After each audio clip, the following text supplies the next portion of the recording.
From Oscar Steakhouse, inside the Plaza Hotel and Casino in Las Vegas, you're on the corner of Main Street. Welcome to the only podcast produced by and recorded in the Las Vegas Hotel Casino.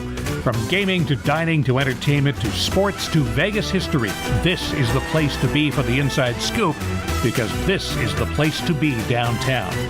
Now, here's Plaza CEO Jonathan Jossel.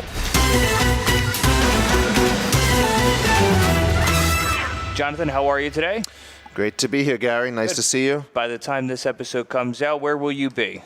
Don't know. Great question. Traveling somewhere. But much more interestingly and important than my travels are officially announcing that last time we dropped an episode, it was episode number 100. Correct. So congratulations to you, to Lisa, who was here for 98 of them, I think. Of course. And great job to all of us for making a podcast last 100 episodes. So it's a cool thing, but I'm just excited about doing 100 episodes. I'm just excited about meeting people every day that come downtown now because of this. So thanks to everyone that listens. Now, did you think that this podcast was going to last as long as it did? Never. What was your initial vision of the podcast when it started? Yeah, I mean, it was started as a joke in my office with me and Lisa on a cell phone. I think we have a video clip of that. And then it really got legs in the pandemic because we were like, well, maybe we can stay in touch with people. Sure. But I think we had like 25 listeners, and 20 of them were probably my family.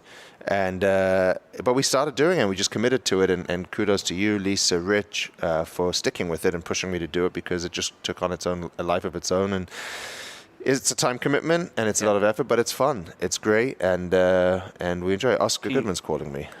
Oh, we'll take that later. Don't worry. We'll call him back. Okay. Did you think when you first started it, you would be as good as you are now, actually, like doing a podcast?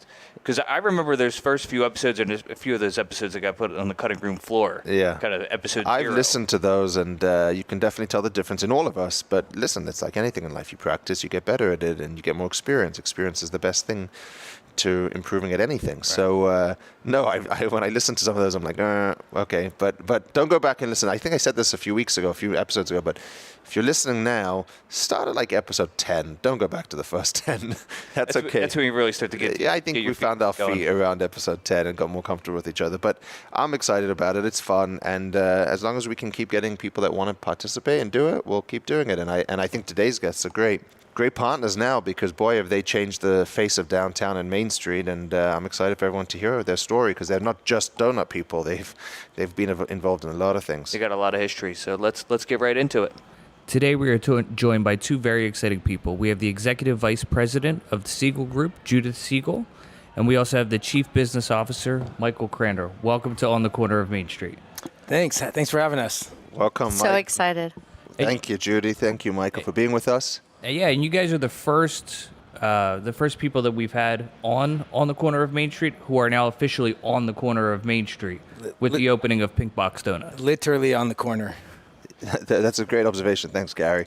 And I know you two, we've had to ask you a few times to be on our podcast. We're very honored to have you here. Wasn't easy to get you guys. You're very busy, and I'm sure you have a lot of things going on. I know you have a lot of things going on, so having you here is very grateful. We appreciate you being here. And Judy, you're a few minutes late, but with good reason, because I understand you were propositioned on the 3rd floor of the building. Jonathan, you know what? You wanted us here, and we said we'd be here. Tell us about the proposition on the 3rd floor.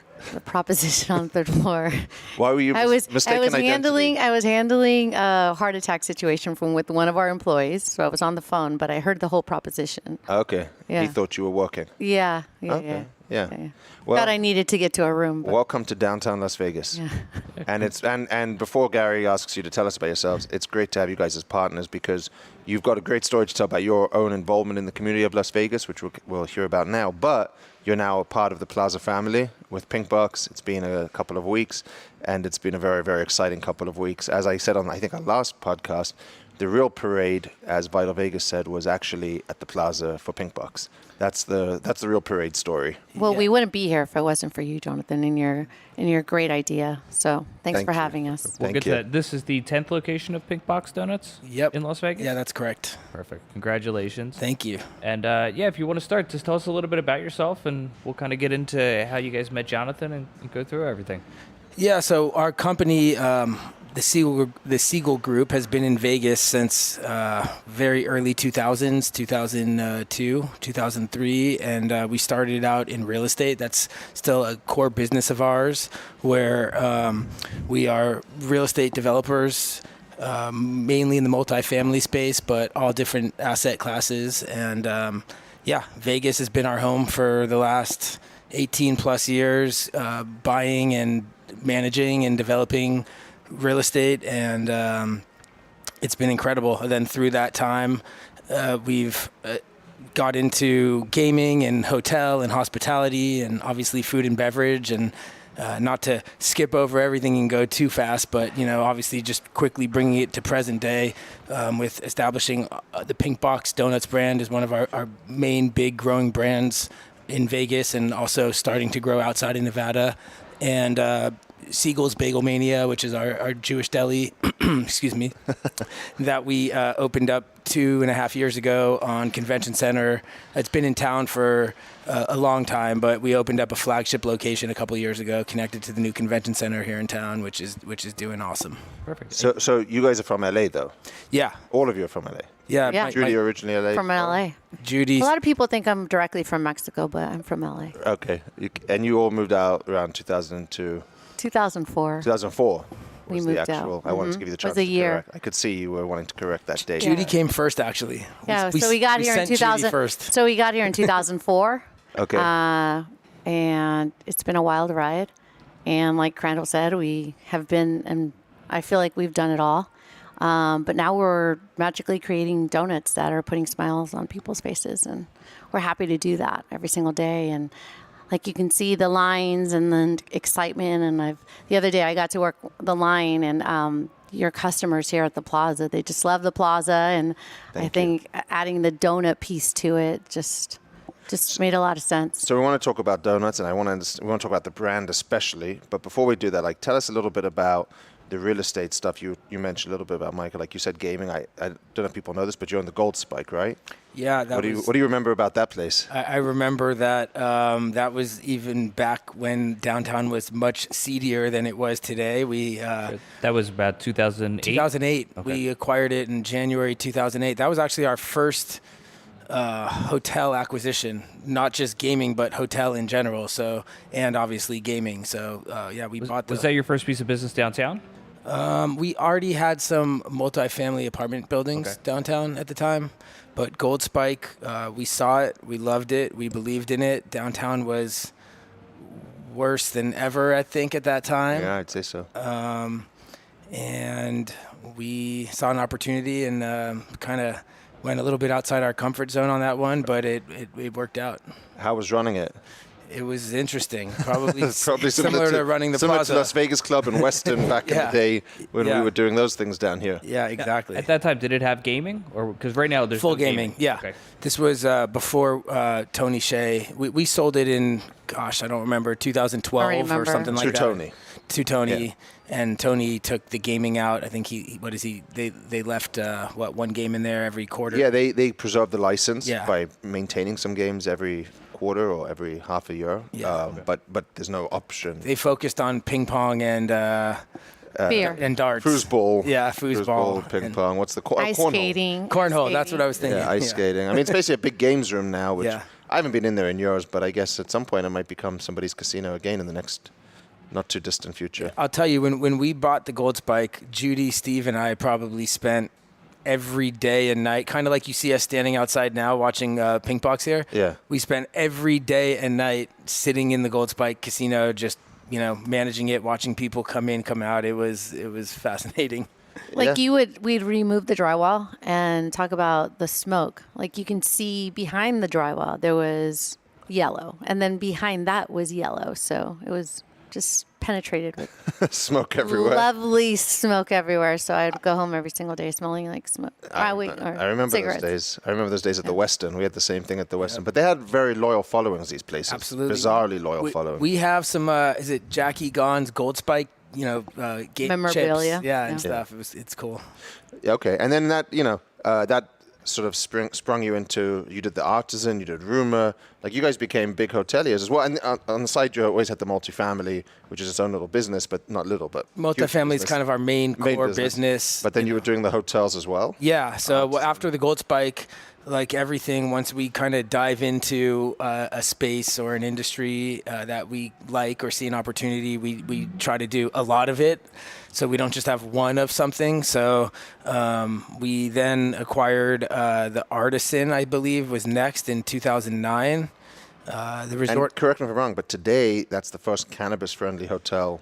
Yeah, we sold it in 2000. Last year, I think. We sold it in March of last year, 2022, to a really nice guy out of Arizona, and he rebranded it and is doing his first. For my sake, what is a cannabis-friendly hotel? So he's doing like a hotel where you can consume cannabis, and I'm no expert in this field, so I can't tell you, but I'm not even sure, what the parameters are, but I think he makes a block of rooms in the hotel that you're allowed to smoke weed in. Right. And eventually now, maybe he wants to create like a lounge somewhere in a public space in the hotel where you can do it, but I don't think that's allowed. Yeah, because even though marijuana is legal for casinos and operators, it's not considered your private residence, so you can't smoke marijuana, even if they do have smoking rooms, things like that. So, but listen, if it pops, he'll be the first one to have done it and maybe have some. But he's not selling it there. You can't. No, you can't sell it. So you got to go buy it somewhere else, then come back there and consume it. Yeah. But wish him the best. But yeah, Artisan was great. We had, we created a after hours at the Artisan after hours, which was There was huge. no gaming there, right? Not even restricted license. There was no gaming, not even anything in the bar. But I think sometime 2010, 2011, we created an after hours there, kind of compete with Dre's at the time. Okay. And it blew up for a few years, and it was. Did you ever go to the old Dre's back in the day? Yeah, that was the best. At Barbary Coast, of course. I like that place once upon a time. Yeah. They also had good food there, by the way. Yeah, that was a fun place. Yeah. But yeah, Artisan, and then. Shame we weren't friends back then. It is a shame. All of us.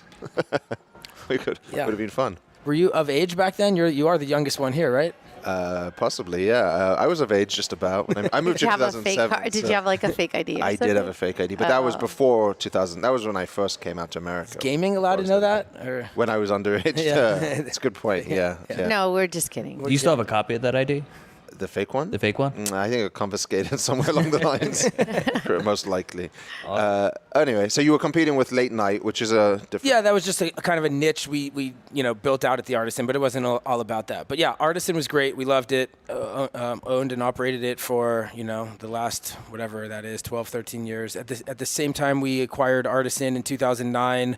I think right before Artisan or right after, we also bought the hotel up in Mount Charleston, so it's called the Resort on Mount Charleston. That was great. Owned that for 10 plus years. And is that the one the Ellis family now own? No, that is the one not where the cabins are, where the restaurant burned down. That's the actual hotel. It's like a 62-room hotel on the left side when you're probably 10 minutes before the cabins.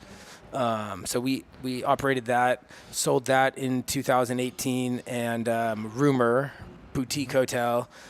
We bought it. It used to be the Saint-Tropez Hotel at the corner of Harmon and Paradise. What was the Saint-Tropez like? I never went there, but was it meant to be like Saint-Tropez in France? Like anything we buy, it was, a shithole, right? Oh, wait, hold on. The pool was green. It's called distressed property. Yeah, it was, right. It was more sophisticated. Yeah, more sophisticated. Sorry, it was mismanaged and distressed. We always see a diamond in the rough, Yes, so it was a diamond in the rough. And Yes. I would have been fascinated to see Saint-Tropez, whatever the hell that would have been. we have some good before and after pictures. We have amazing before. Well, I remember what you did with Rumor. I Yeah. just didn't remember being called Saint-Tropez. It once upon was, a time. Yeah, we bought it as Saint-Tropez in 2010, shut the entire hotel down, rebranded, remodeled the entire hotel, and came up with Rumor Boutique Hotel. And that, we like to say, we kind of brought the first true boutique hotels to Vegas. People might argue that, but, at the time, the hotel at Mandalay Bay was saying they're boutique. And I'm like, you can't be a boutique hotel if it takes you 15 minutes to walk to your hotel room from the, porte cochere. Right. So, It's also the other smart thing you guys always did, which I always thought was smart before I even knew you this well, was the full buyouts. Right. Because that's just a great way to get conventions, big groups. You can't buy out the hotel No. at Mandalay Bay. I mean, you could try, but you wouldn't. No, and we actually found a real great niche doing that. Right. And people would, especially Artisan, I think the most of all, but Rumor a lot too. People would buy out the hotels for a couple days at a time or a week at a time and have some good parties there. I bet. We had some really good slogans for a rumor, like spread it. Okay. It was good, yeah. All right. Yeah, you guys. On the T-shirts with the little bird, actually, I don't want to jump ahead. I'm trying to restrain myself from getting to Pinkbox, which we're going to go to in a minute. But this podcast is all about giving people insight into like Vegas history and knowledge that they wouldn't otherwise be accessible. And one thing that I think would be fascinating if you guys can share it is talk about Bagelmania, but how that location came to be Bagelmania. Because everyone asks me, like, how do they get to do a deli in that freaking location? Oh, geez. That's the best location ever for a deli. How did that area, for those that don't know, explain where it is and tell them how that became Bagelmania? And is that your first dive into food and beverage? No, so with having all of these various hotels, like Gold Spike, starting with Gold Spike, was probably our first, our first time having a restaurant, really. Because when you own hotels, there's bars and there's restaurants inside the hotel. So we were operating all the food and beverage within the hotels. And that's kind of what got us into food and beverage. And then again, once we like figure something out or we get into a certain industry, we just can't stop there. We have to kind of, okay, now how can we do more within that space? And obviously, that's kind of what led us to Bagelmania. But Judy, do you want to tell the story about? Well, before I get into Bagelmania, we also owned Mount Charleston, the hotel up there. Mm-hmm. We had a restaurant there. Okay. It was very successful. So, yeah, You were already in F&B. we were at in all our hotels, we had restaurants and bars. And if I'm not mistaken, Siegel's Bagelmania wasn't a new concept. It was on Twain, right? Correct. Twain and Swenson. It was opened in 1989. Right. You just bought that old deli and then converted it. And it started as a bagel place, like just bagels in 1989, and then they made it it was only like a 1,800 square foot little restaurant, and we buy it. we were customers, like everything. Yeah, we were customers. We were customers. So since 2004, the first apartment building we ever owned was 750 Sierra Vista. And that apartment complex was originally called Bingo. When we bought it, we named it Bingo Not like the Apartments. bingo at Plaza, different. Okay. Yeah, Bingo Apartments. And so we'd go frequent Bagelmania almost daily. We'd have a bagel sandwich. And so fast forward, the owner approached Steve while we were in there on a Sunday and said in his ear, "Can you buy it? But don't tell anybody. I've gotten in some trouble and I just need to sell it." So Steve told Crandall and I. He first said no. Yeah, and then he kept telling myself and Crandall, like, "Hey, we should do it. I said no. Crazy. No, we're in apartments, and I don't know what you said, Crandall. I probably said yes. And then he said it was a Jewish man's dream to have a deli. So I said, I'm not going to win this. And so we bought Bagelmania. And when you buy something and you put it in your name, every single department or official decides to come and visit you. So they did. And since it was so old, they wanted to have us revamp it and have a new bathroom and all this things, fire department, everything. Everyone came by. Meanwhile, I got a phone call, and not to mention any names, but somebody called me and said, "Hey, we need to sit down and discuss a building that we owned on Kishner Drive." And that was the only building that we had on Kishner Drive. And the convention center needed that building. And they needed that building to tear it down so that they can open up the street, close the street down, and make the convention center bigger. The new convention center expansion. That's now there. That's now there. They had to basically buy up everything in that neighborhood in order to build it. Right? They owned a bunch of acres and lands and parcels there, but there was some that wasn't there. So they bought everything except one little 40-unit apartment building that you guys were the last holdout. I'm going to pass it back to Judy, but yeah, so just to clear that up. And so they were building the new convention center, and anyway, they called Judy. Yeah, they called us and said, "Hey, I need a meeting." So I said... not to say any names and not to talk any numbers, but this is a government official of some sort? Oh, yeah. Yeah, okay. A lot of government at that time, then it started being Everyone was Everyone trying to wanted- lobby for this piece. and so I said, it's not for sale. But sure, we always sit down and talk and meet with everybody. This is an exclusive, by the way. Never been told, I don't think. I think that's great. I think that's great. Sat down. There was no deal. But meanwhile, I still had all these other officials and agencies, just harping on us. And if I could just interject you, for anyone that doesn't know this, Judy's the most connected person in Vegas. So no. every government official probably has a cell phone and is driving her nuts at this point. She knows everyone. That is 100% a fact. Yeah. Please delete that. Please delete that. Do not put that in. We don't delete anything on this podcast. No. Go. I tricked you in the beginning. That is not true. Including the third floor propositions. Well, whatever he said is not true. But Okay, anyways, go ahead. I was very nice, and so they wanted a lot of money for all of these upgrades. And on the other hand, I have this meeting going on, and it took about 8 months without going into so much details, but it took eight months. We finally did end up selling the building to the convention center. It was their first trade. So after the 8 months and back and forth, they owned the convention center owned this corner where Bagelmania sits today, which was the Somerset Somerset shopping center, which wasn't going to be part of the convention center expansion. Okay. So, through all the discussions, and Steve's obviously, talented, smart, brilliant, real estate guy and negotiator and whatever, all of the above. But in addition to the convention center paying us, a hefty sum for our 40-unit apartment building, they also gave us that corner of the Somerset shopping center. Well, it was part of the deal. It was part of the deal, yes. So it was that piece of property plus a check for our apartment building. By the way, with the whole idea whole time of putting the Bagelmania right there. You knew you were going to put the Bagelmania. Steve came up with that before. Steve was sitting in the shower one day, true story, and he's just like, why don't we move Bagelmania to this building that they have, and it'll be a done deal. So you sit in the shower?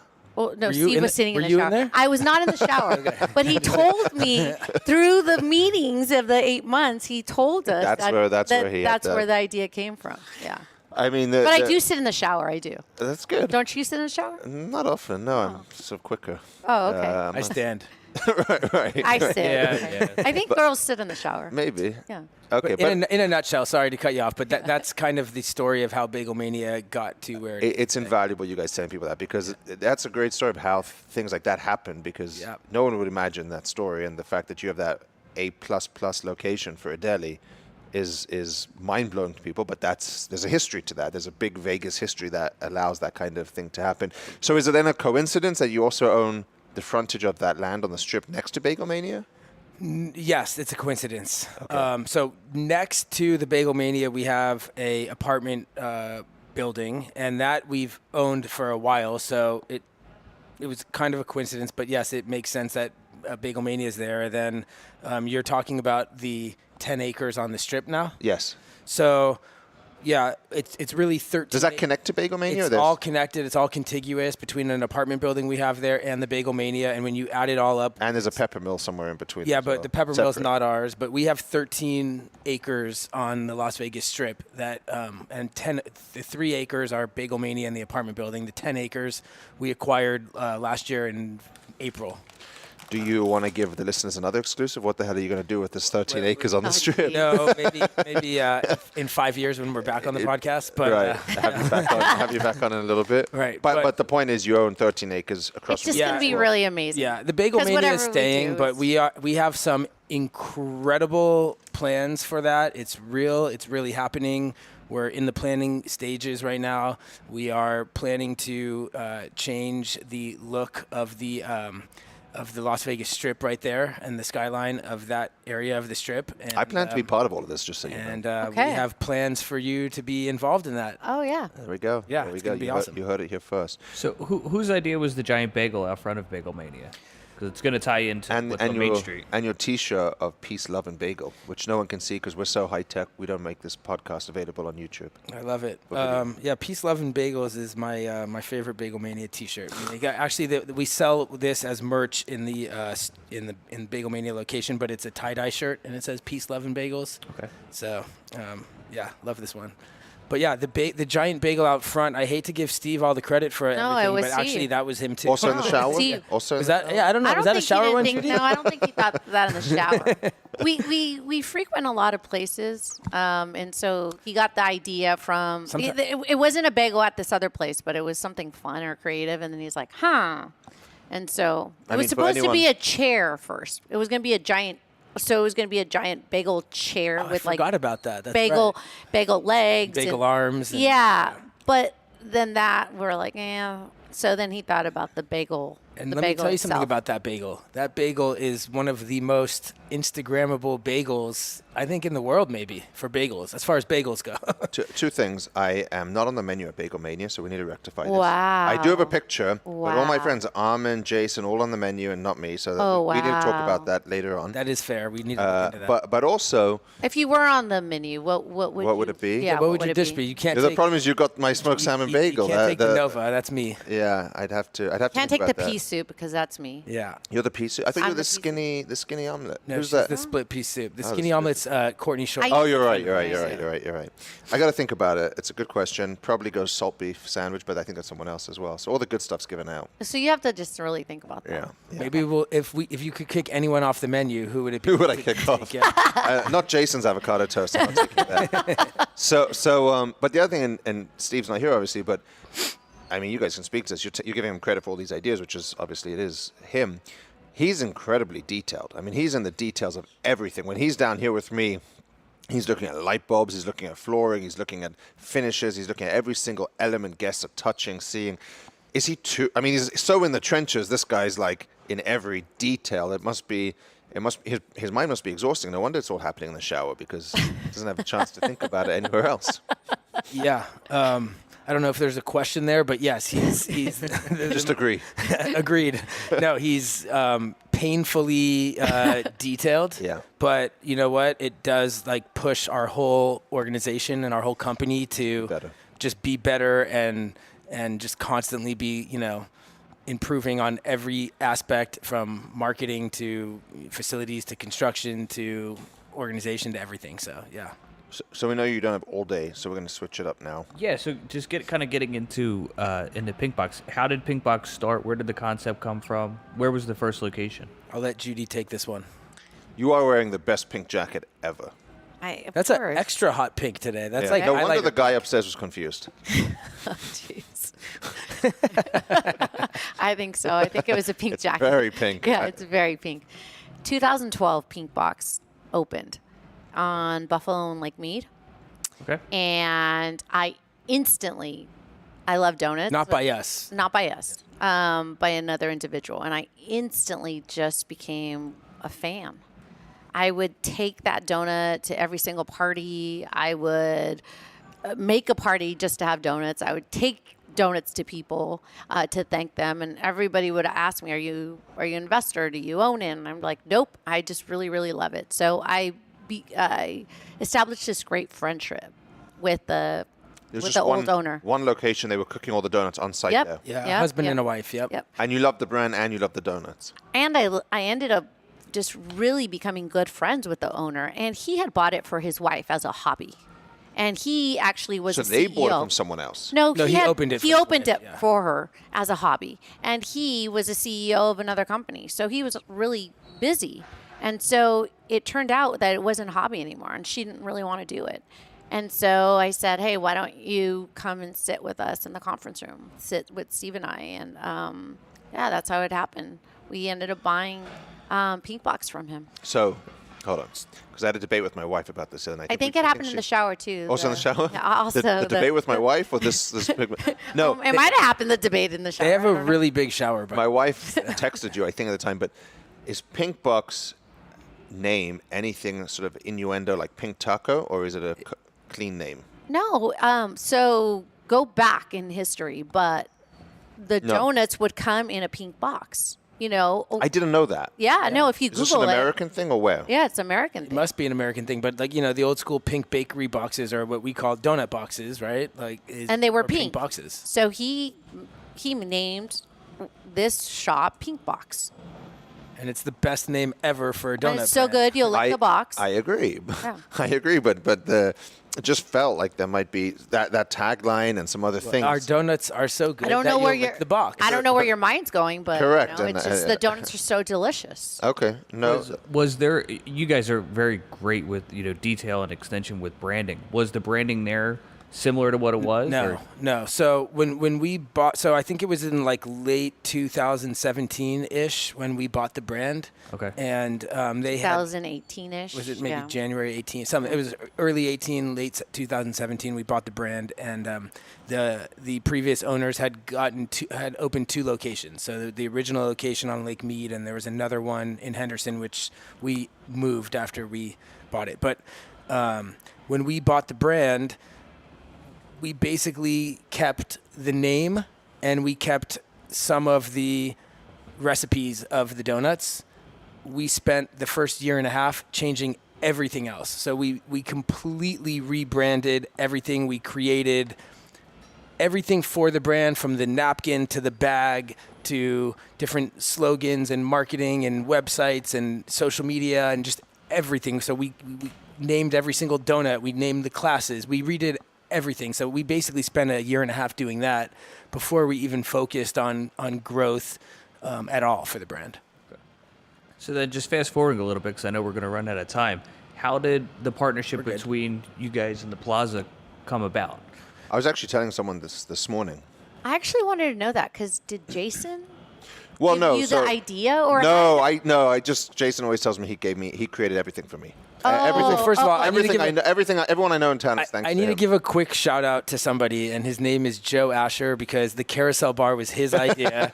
And good job, Joe Asher. It's great to see your idea become a reality around here. Oh, it was good his job. idea, Joe Asher's idea. Okay. Joe somehow thinks it was. I don't know where he Wait, got did that Jason introduce? How did we think, become great No, friends? I met Jonathan years and years and years ago. Yeah, so we knew each other How? years ago Yeah. through the downtown community. Yeah. And The first time I but- met Jonathan, he came to our opening of Mood Restaurant at Artisan in like 2010. Oh wow. Yeah. Yeah, no, I've known you guys for years, but we weren't good friends. Yes. And then what happened was, in Jason's credit, was during the pandemic, I was spending a lot of time at Sterling Club with him, and you guys were all at Turnberry. So Jason was with us almost every single day during the pandemic. Correct. Yeah. So, and I was with him most days as well. So Yeah. we were all together, and that's how we got a little closer. And it always takes sometimes a mutual friend to give people comfort. But I wasn't familiar with Pinkbox in the way that I am today. So we were building the Carousel Bar, which took 4 years during pre-COVID and then the delays and everything else.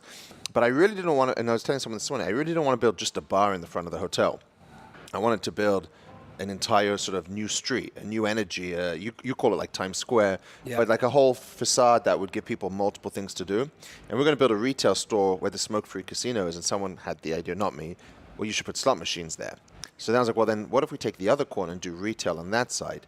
And I just been that day to a new cookie shop that day somewhere in downtown. I was like, what if we do like a fun dessert place, like cookies, but it was just too small to do a proper cookie thing there.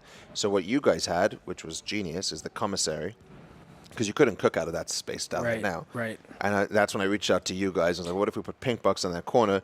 And to your credit, you came up with the insane design, which is brilliant. But give us all credit, because it was a risk, right? It was definitely a risk. Maybe it wasn't a risk for you guys. No, I'm pretty sure you were a little nervous for a moment when Twitter started going crazy and people were like, "What the hell are they doing over there?" But you were nervous too. You were like, "Oh yeah, you were." Yeah, maybe I was. I wasn't nervous, but I actually didn't know if it was going to be such a hit. But my memory of it is you texted me on a Saturday and said, "Hey, can you come down here? I want to show you a possible opportunity." And Saturday night, Steve, Judy, and myself drove down, probably with their kids, I think. Yeah, we were. And just for the burger. And started with the burger. Yeah, it started with the burger, and then you took us outside. We stood across the street and stared at it for, I don't know, 3 hours. I have the pictures. I have the pictures of that. I remember that very well. That was when it was born. Yep. And that was... Yeah, we were looking for a retail idea, and you guys were the most perfect partner by far for that space. And then, we were getting attacked because the idea was, even just for the carousel, people didn't understand that it wasn't going to changed the facade and the feel and the vintage Vegas elements, people were attacking us like, oh, this is not going to, and now they see it and they're like, this is amazing. It's great. This is And amazing. yeah, and you're always going to have that, whatever, haters, if you want to call them that or whatever, that don't want any change. And, Right. oh my God, the historical, building, you're ruining all that. But it came out awesome. It came out better. And from renderings, it could have been, I could see the misinterpretation, but when you go there and you feel the energy now of Main Street and all these things coming together, there was a risky element, but I think it could have come out better. But I think the credit to you guys, which is you got the great product. How do you take a donut brand? Like, what's the tipping point? Because you've hit that tipping point. But what was it? Did you have a moment, like a big influencer? We just had the person I was telling the story to this morning was Food Beast, and he loves your peanut butter and jelly donut. He's been raving about it as the best one. But like, is it getting those guys, or what was the tipping point moment that makes a brand that? First of all, I don't want to get off track here, but I do have a bone to pick. So Yeah. Food Beast was here this week, right, at the Plaza? Yeah. And you played pickleball with them Yeah. yesterday? Smoked him. And you brought a ringer in. You brought Freddie in to be on your team. And, of course, you smoked him. So He didn't know what happened to just him. everyone listening out there, if Jonathan asked you to play Ringer. pickleball with him, he's going to bring in the best pickleball player ever as his partner and smoke you. One So of them. Be careful. I'll find a good one out there. That's- Shout out to Freddie. He's great. Yeah. No, fair point. Thank you for making sure everyone knew that I brought in a ringer. Ringer is like an expert. Yeah. Oh, That makes you look really good. I never knew that. Wow. You learn things on this podcast, too. That's right. You got to start listening, Judy. Yeah. Stay with the times. But anyway, back to your question Yeah. of, what kind of made it pop. Honestly, I think all the rebranding and marketing we did, we have a huge cult following through social media, specifically Instagram's our main kind of handle on social. So just all our communication and our marketing and our creative branding is what really got a lot of people interested, but it always boils down to the product and the customer service. At the end of the day, we believe, and I think a lot of people do, that Pinkbox has the best donuts World class. in the world. Did you World just win an class. award? You were up there with Voodoo Donuts. We from Seattle. actually just now I'm put me on the spot and I forgot what news outlet it was, but we won one of top donut brands in the country, or now I We forgot did. what it was. I think it was you guys in Voodoo Donuts from Seattle, which I've heard good things about. But Voodoo's from with the top Portland. They're two. good. Yeah. They're I mean, we're better. right. obviously. If you had Otherwise, to I would have had Voodoo Donuts in the front here. If you had to compare any donut brand in America right now to us, Voodoo would be the most similar, but we, I believe, just have better product. Do you guys remember the fried Twinkies on Fremont Street? Yeah. I think in 20 years, people will look back and Pinkbox will be. What the was that modern day- hotel? Or the It casino? wasn't a hotel. It was the old Mermaids. No, the Mermaids, yeah. Yeah, it was Or a a casino, little slot yeah. parlor, Right. basically. Fried Oreos and fried Twinkies. Yeah, I think in 20 years, because that used to have a line out of it, Yep. and now Pinkbox has replaced it as like the place to go. Yeah. And everyone's like, well, they won't go for donuts late at night. Oh, yeah, they will. Well, yeah, and I do have a question about that because I know some of your locations are 24 hours. Yep. A lot of them are open real late, as to where other, we'll just say, franchise donut shops all close at 5 o'clock. So if you want a donut after 5 o'clock, you're the It's us, go-to. Yeah. We don't do that traditional make them open, close when you sell out, Right. which is like kind of traditional, corner donut shop. We have fresh donuts all day, every day. We're constantly making them. If we have a retail location where we're not baking, the commissary is constantly delivering and refilling. So like at this Plaza location. So yeah, kind of, is another just differentiates us in the donut industry. And how is that late night business, generally? It's great. Have you stood outside here at the Plaza and seen it? Well, that's what I was getting to. I mean, it doesn't Yeah. matter what time of day it is. Yeah, There's it's a line amazing. going Yeah, all the way I'm down Main looking Street. right now outside the window. They're waiting to cross. I love it. I love it. It's my favorite thing to watch people do. Me too. Now I literally don't have a day off because now we're here every Saturday and Sunday watching. So you'll have to come Tuesday night, Judy, July 4th. We have the only fireworks show downtown, and we close Main Street down for about 40 minutes. And there could be 5,000 people standing on Main Street. I don't know, actually, because it's weird. It's really hot, and it's a Tuesday. So like on two or 3 years ago, it was on a Saturday. It was packed. We'll see how it is on a Tuesday. I think but it'll be busy. I think it's going to be really busy. It should be really busy, yeah. And we'll have a ton of people just standing out on Main Street, and it'll be crazy to see with it. Now we have the Carousel, Pinkbox. We never had that for the years gone by. You know what's really great, though, for everybody to know is I love coming to the store and working this store in particular, but also jumping up here to have a steak at Oscar's. It's just phenomenal. Thank you. So I make a thing out of it, Saturday Kids come nights. and work. The kids come and work. I work, and then we come and we get some ice cream. I love that you got the kids working at the donuts. I got to get my kids working. They're too shy. Your boys are right on it. I love it. But yeah, we'll be Bring here them. July I 4th. can train them. Jackson and Nixon can train them. Bring Let's them. do it. Yeah, let's do it. We'll be here July 4th eating steaks at Oscar's and then donuts for dessert. That sounds like a good night. That sounds like a perfect night. So what's next for Pinkbox? How does it grow from here? Next location opens July 29th in Laughlin in the Edgewater Hotel Casino. From there, we're opening a location in Boca Park sometime in like the end of the third quarter. And somebody said to me, please get them to open a Bagelmania in Summerlin. Yeah, I'm sure you get that all the time. Yeah, so yeah, no. I'm please heavily don't against throw that out right any now. more ideas. Yeah, Don't let it's a Steven big shower. operation. Don't let Steven. He might decide on Boca Yeah, Park. right. Then.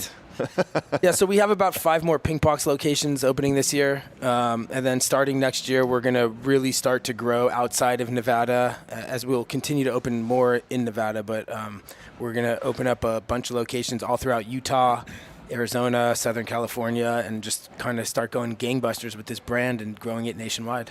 Nice. And Judy, you mentioned Oscars, but like any other thoughts now that you're spending more time downtown? Any other thoughts on the downtown community? I know you're friends with the guys over at Barry's.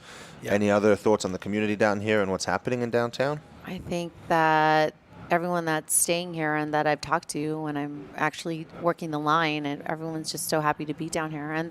And a lot of people tell me they're staying at the Strip, and they're like, no, next time we're going to stay downtown Las Vegas. But they're having so much fun. Fremont's a great experience. Right. And the Plaza has so much to offer. Yeah, I think Ryan's doing a great job on East Fremont. He's, great, awesome bars and nightlife going on and restaurants. And we've been a believer in downtown since January 2008 when we bought the Gold Spike, and Right. we still love it down here and believe in it. And obviously just opened a big Pinkbox down here with you guys, and I know we're in talks to do some more stuff at the Plaza. That's right. That's right. Well, we'll leave that there. We Yeah, won't we'll have to bring anybody- you back on when we're. Yeah. you guys Yeah, are let's gonna not talk announce about more. that. And Yeah. for anyone listening who wants to know who Ryan is, Ryan Doherty, he was like episode 15, 20 on this podcast. You know, this is our 101st episode, by the way, Judy. Did you Oh, know it's that? 101? 101. That's a lucky 101's number. cool. Yeah. Congratulations. Yeah. Thank you. That's Thank awesome. you. Perfect. So as we wrap up, do you guys have any advice? We always ask our guests, do you guys have any advice for young entrepreneurs, just kind of as they're starting their careers? Never give up. Okay. And don't think that something's so simple just because you see something on Instagram and you just see all the good. There's a lot of sweat and tears and a lot of work that goes into creating a brand. It's not just at the end, seeing a picture and it's like, oh, that was simple. No, there's a lot that goes into it. So, but don't give up. Hard work. Stay focused. Perfect. I love that. Yeah, just to kind of add to that, nothing is easy. No matter how simple it might look or seem, it's all hard. You have to put in the effort. You have to put in the time. You have to put in the hours. And you have to Love what you do too. you have to keep pushing be no matter what. passionate. And yeah, enjoy it. It's nice to hear original advice, and what you said about don't be fooled by lifestyles on Instagram. It's all bullshit. It's It better is. to it's not necessarily bullshit, but there's hard work that went behind a lot of that. Yeah. Almost 99% of the time. Yep, absolutely. Well, thank you guys. Awesome. Thanks for taking the time, and thanks for being great partners. We love having you here. Love your energy, and hope we have many, many years of fun success together. We love Can't you wait. guys. Thank you so much. This was awesome. Be sure to check out Pinkbox Donuts right here literally on the corner of Main Street. And then stay up to date with Pinkbox on Instagram at Pinkbox Donuts and on Twitter at Pinkbox Donuts LV. And Judy and Mike are very active. What are your handles? I'm not as active, but it's Crandall Michael, Crandall Michael. And Judy? Judy, Judi, Perez, Perez, Siegel, Siegel. Thank you so much. Thanks, guys. Thank you. Are you a fan of On the Corner of Main Street? You're listening, so we'll assume that's a yes. So share the love, rate, review, and tell a friend to subscribe. Also, follow us on Twitter and Instagram at Plaza Pod, on Facebook, Plaza Podcast, and feel free to write to the man himself at Jonathan Jossel. We'll see you next time, right here on the corner of Main Street.